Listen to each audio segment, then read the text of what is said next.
வணக்கம்.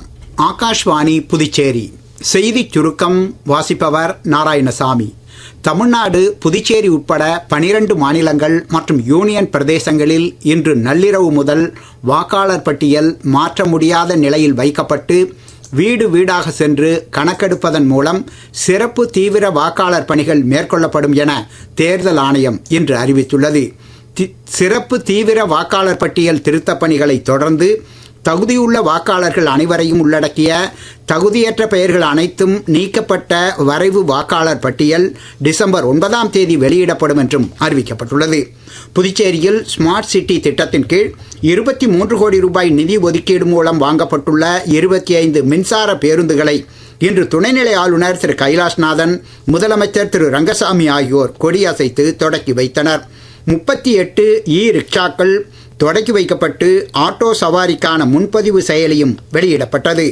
பயணிகளுக்கான ஸ்மார்ட் நிழற்குடையை துணைநிலை ஆளுநர், முதலமைச்சர் ஆகியோர் திறந்து வைத்தனர்.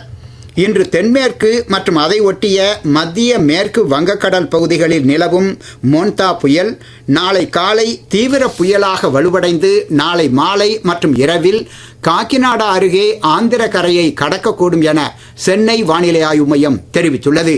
இன்றைய தினம் கோவை மாவட்டத்தின் மலைப்பகுதிகள், நீலகிரி, கடலூர், விழுப்புரம், திருவண்ணாமலை, வேலூர் மாவட்டங்களின் ஓரிரு இடங்களிலும் புதுச்சேரியிலும் கனமழை எதிர்பார்க்கப்படுகிறது.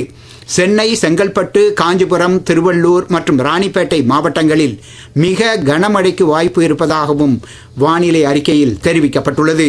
புயல் நிலவரங்களை எதிர்கொள்ள ஆந்திர பிரதேஷ் மற்றும் ஒடிஷா மாநிலங்களிலும் வட தமிழக மாவட்டங்களிலும் அனைத்து துறைகளும் தயார் நிலையில் வைக்கப்பட்டுள்ளன.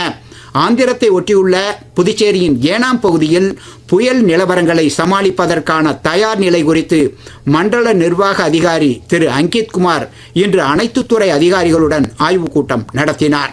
விசாகப்பட்டினத்திலிருந்து தேசிய பேரிடர் நிர்வாக படைக்குழு ஒன்றும் புதுச்சேரியிலிருந்து IRB குழு ஒன்றும் ஏனாம் சென்று சேர்ந்துள்ளன. குறிப்பாக குடிசைகள் இனம் காணப்பட்டு குடிசைவாசிகளை பாதுகாப்பான இடங்களுக்கு மாற்ற ஏனாம் நிர்வாகம் நடவடிக்கை எடுத்துள்ளது. இத்துடன் இந்த செய்திச் சுருக்கம் நிறைவு பெறுகிறது.